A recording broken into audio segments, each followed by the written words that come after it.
Welcome everyone. Let us talk about the career development and the theories thereof in this video. So, let us try to understand what is career and what is work. Remember, work is nothing but an activity that produces some economic value for oneself, for one family, or for the society thereby. But career is completely different. It is the time that we extend or we devote working out on an objective, on a purpose that we believe as a person and the work undertaken by the person. And that is what career and work would all be all about it. Remember, work is for your existence, but career is something that you follow a passion or purpose in your life, a belief that you are made for it, where you actually devote your time. So, what are the purposes? They can be economic, they can be social, and they can be psychological. And whom does this impact all? Every roles that you play as a father, as a brother, as a son, as a husband, everything as a father-in-law, as a boss, as a subordinate, as a colleague, as a co-worker, as a member of a society. And I just explained the role of the males in the society per se.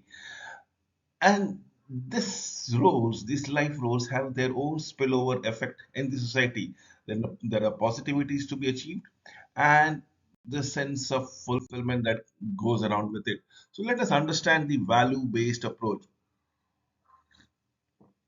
With most highest of the priorities are the important in decision making. Remember, value which is highest in the priorities are important in decision making. Making choices that coincides with value is essential to satisfaction. Remember, if we value certain things, if we believe in certain things, if we espouse for certain principles of life, probably if we achieve them, it gives an inner satisfaction that nothing else can ever give. The result of role interaction in is life satisfying or satisfying best to your intent of living. Success depend on the ability and aptitude required for the role. Definitely. Let me say, I want to be the best basketball player in the world, or probably I want to be the most powerful person in the world. But do I have the ability? Do I have the aptitude? Or do I have the opportunities for becoming one? So you need to understand such things. So value-based approach, we need to talk about it on moral grounds, on political grounds, on religious grounds. But anything other than that, if there are many things that needs to be understood, I'm talking about the most common values for a simple, common, stable life. It's stability, it's high earning, it's benefits, it's helping individual, routine work, it's a variety, it's a change. We're talking about influences, decision making, uniqueness, creativity, teamwork, travel, and many, many more. Did I say sports? Did I say uh, societal development and things like that? No, these are my value based approaches. There are people who are looking to devote their life for the upliftment of the poor people, of the destitute, or let's say people with physically challenged. You need to understand that this is the value-based approach that goes around it. Should guide career decisions, self-knowledge of work values, and commitment to implementing them in career decision. No matter what role we are in here, at any of the states, we are serving students at the end of the day, which is a helping professions as the case might be. Let me give you the theories. Now, what does Holland typology says? Career choice is an expression or an extension of a personality or into the world of the work. There are one, two, three, six personality, realistic, investigative, artistic, social, enterprising, and conventional. Look, what are the realistic work personalities are all about it. Let me go with the realistic one. People who have athletic, mechanical ability to prefer to work with object, machine, tools, plants, or animals are to be outdoor. Preferences for working with things as opposed to the ideas of people. Prefer concrete problem with abstract problem. Absolutely realistic life situation that is people trying to solve around it. Then we have The investigative, people who like to observe, learn, investigate, analyze, evaluate, or solve problems spiritually, or primarily, or scientifically, or mathematically. Prefer working with ideas as opposed to people do not like highly structured setting. These are the investigative. They like to have a little bit of a legroom. Artistics, people who have artistic innovation or intuitional abilities and like to work in unstructured situation using their creativity or imagination. People prefer working in a self-expressive ideal. Let us talk about the social thing. People who like to work with people. Remember, that's the people skill that we are talking about, to inform, to enlighten, to help, to train, or to cure them, to help them live up to their potential. Prefer solving problems through discussion. Usually do not prefer to work with things, but they are more people oriented person. This is what we call social. Enterprising are the people who like to work with people. Influencing, persuading, leading. Remember, these are entrepreneurs, these are leaders, and managing them for economic gains or for goal of an organization. Enjoy leadership position and dislike details. Last but not the least, the conventional people who like to work with data, have numerical or clerical ability, carrying things out on details, following through other instructions, prefer structure situation over ambiguous things. Let me give the theories of person's environmental correspondence. What does a person environmental correspondent says? It basic assumption is individual seeks to maintain a balance, or let's say a positive relationship with their environment wherever they are working. The individual in the work environment achieves some degree of congruences, as in balance, if you may say so. Correspondence. An individual meets job requirement plus work environment, fulfills the individual requirement, and that is what equals to the work adjustment thereby. So, major tenets of Davis and Loftus theory. Remember, we're talking about persons, individual, and environments, correspondence or balances. Work personality and work environment should be amenable. Individual needs are most important in determining an individual fit into the work environment. Individual needs and reinforcer system that characterizes the work settings are important aspects of stability and tenure. Job placement is the best accomplished through a match of worker traits with the requirement of the work environment. Let me give you the job satisfaction. Critical abilities, work values, work needs, aligning, balancing. Again, work skills and work needs. What skills do I have and what skills that the job requires or job demands? Improving fit, attempting to change that environment in which they work, adapting themselves to a better fit of the work environment. Let me talk about the person in environment. Now, individual influences are influenced within the environmental system. It is whether the organization becomes a fit to the employee or the employee becomes a fit to the organization. It's who and where approach that should take into account. Potential influences can be affect learning, in thinking, reasoning, decision making, and behavior. I repeat, learning, thinking, reasoning, decision making, and behavior. Remember, I'm talking about various systems as an ecological map. Let's say the most common system is an individual. After that is a microsystem, which the individual has with his partners or with children or with their immediate family. Now, this is my microsystem. First is an individual, you as a person, inside your thought, and then it's your family, which is the micro unit. Micro unit is a part of a mesosystem. That means it is your brothers, it is your parents, it is your clan members, it is your grandparents, it's a extended family that talking about. It is step sibling, it is cousin, it's parents-in-law, it's intimate friend, and other close friends that we're talking about it. They are part of your mesosystem. The mesosystem is integral to the part of an exosystem. What are we talking about it? We're talking about friends who are less intimate. We're talking about family physician. We're talking about grocers. We're talking about work associate, members of church, landlord, bartender, neighbors, people whom we bounce on a daily basis, family mechanic, social workers, distant relative, family dentist, cultural references, social club members, pastor, priest, rabbi, bishops, barber, nurses, you name it, and every day on a day-to-day basis, or if not very frequently, but less frequently, we bump into them. Now, these are my part of my exosystem. Remember, everything is within the comprehensive nature of the macro system, as in your recreational programs, schools, government organization, child welfare, economic income maintenances, correctional system, political system, action group, law enforcers, municipal services, other organizations, judicial system, employment system, rehabilitation programs, and you name it. Remember, there's these are the number of persons in the environment fit that we go around it. Let me give you about happenstance approach. Mitchell, Levin, and Krumlov's chance events, coincidences. Remember, chance events over one's lifespan can have both positive and negative impact, or should I say, consequences. Approaches the future with positive attitude and the curiosity and the optimism that produces positive result. If you have a positive attitude, in fact, I believe good things do happen. Foster an attitude that takes advantage of unplanned event. Look for solutions to circumstances. Develop strength based on the past experience in life and work.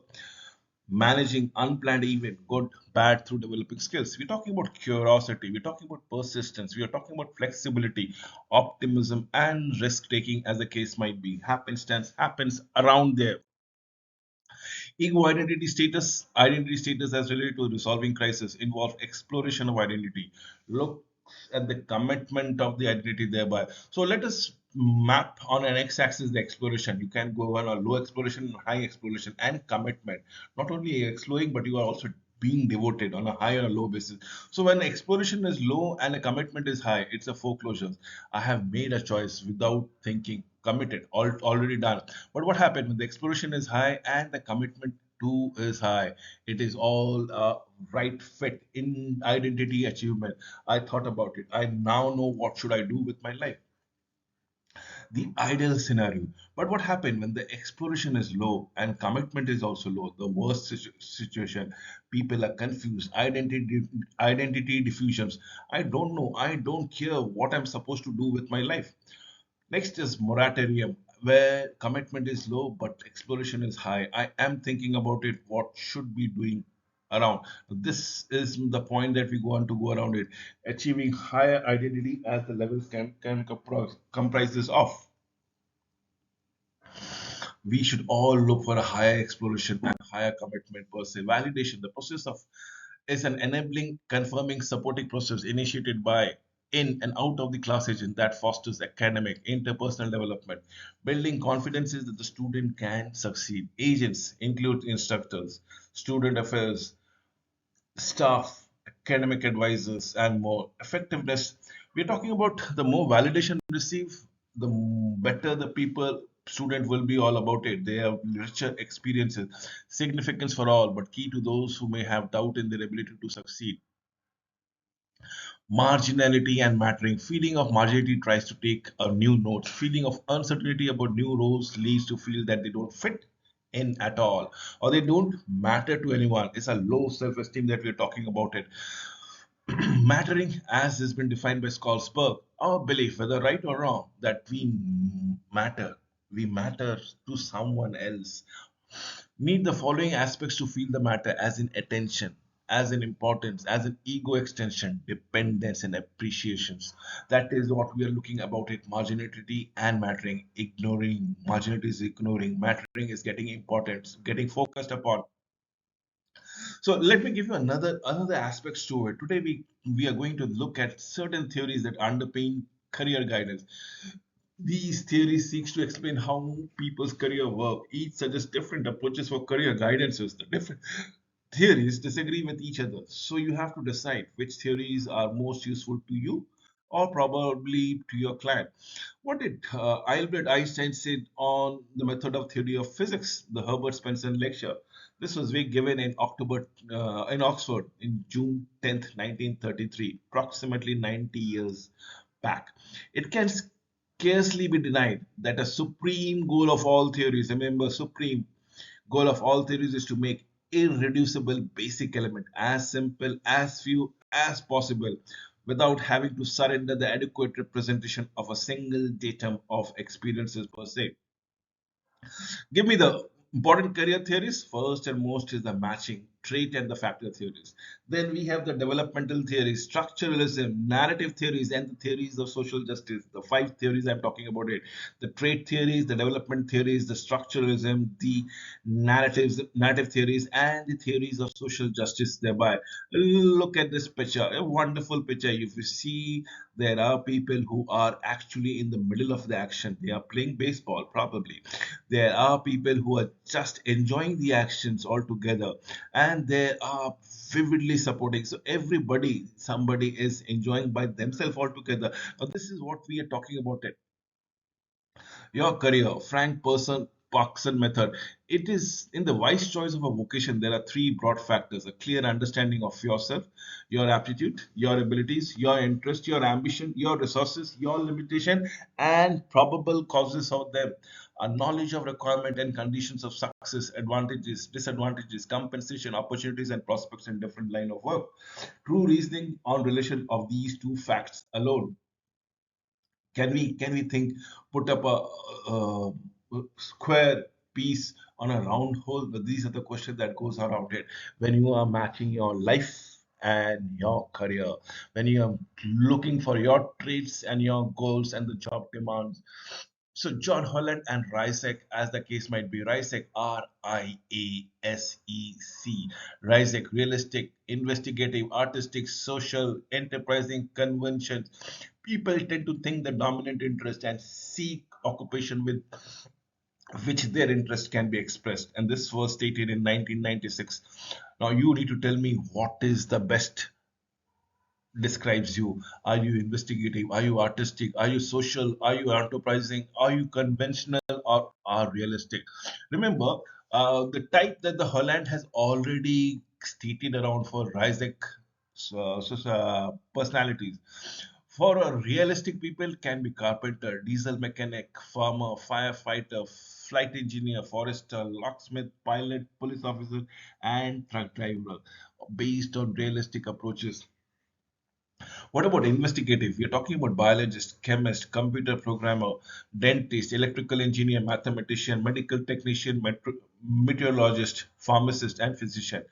People with artistic bent of mind can be an actor, arts teacher, book editor, clothes designer, comedian, composer, dance, disc jockey, graphic designer, musician. People who are social, who have a people skills per se, athletic trainer, counselor, dental hygienist, librarian, nurse, parole officer, physical therapist, social worker, teachers, people who are enterprising, who are focused with money and getting work done through people, can be auctioneer, bank president, camp director, city manager, custom inspector, hotel manager, judge, lawyer, real estate agent, school principal, TV newscaster. Last but not least, the least is the conventional, as in the bank teller, bookkeeper, court clerk, mail couriers, post office clerk, secretary, timekeeper, title examiner, and typist per se.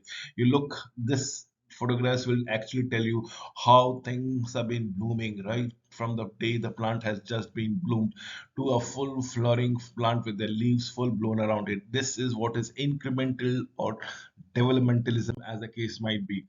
Ginsburg life stages are into three stages: fantasy, tentative, and realistic. Fantasy is up to the age of 11. People are just in their own world. Tentative is when people develop their own preferences as an interest, capacity, and value. And by 17 or 17 onwards, they become realistic towards the world as far as exploration, crystallization, and specifications are concerned. The super life career rainbow, if I may say so. See, what we are talking about is growth. People are growing, exploring, probably looking at friendship, establishing family, perhaps. And this is where the maintenance of the lifestyle that goes around and eventually that will decline. See, the environmental is all determinant in as labor market situation. Situation determinants are historical, socioeconomic, personal determinants are psychological, biological, right from child, student, leisureite, citizen, workers, and homemakers. As in the career rainbow or life support rainbow can tell me to you. Remember, structuralism is finding a sense to it, finding an order to a system per se, or maintaining so. People make very few career decisions. They work with structures they are presented with. This offers the illusion of choice even for the resistant, but actually most people end up following a very predictable career per se. Robert Ken Roberts' opportunity structures. You decide to make your own choices. You decided to make your own alleys to move from one path to another path, from point A to point B. So it is you to decide what kind of role or what kind of career guidances are to be taken within the constraint. Narrative theories are all about stories, all about motivational aspect, all about biographical of successful people. And if you can go about it, if you can get inspiration from the biographies of the successful people, can you become one? So let me go around the life design before I wind up this situation. People use stories to organize their lives, construct their identities, try to make sense of their problems. Client enter counseling with a story to tell about their transition. The stories people tell have a way of taking care of them by holding those stories in relationship. Counselors enable clients to reflect on their lives. Dwelling in their own stories often destabilizes old ideas that black block decision making and usually enables an awareness that prompts a choice. As clients give voice to the stories, they hear what they already know and find the answers in which they seek. This is what Mark Savikas told me. With this, I come to an end of this video. Thank you for watching it till the end.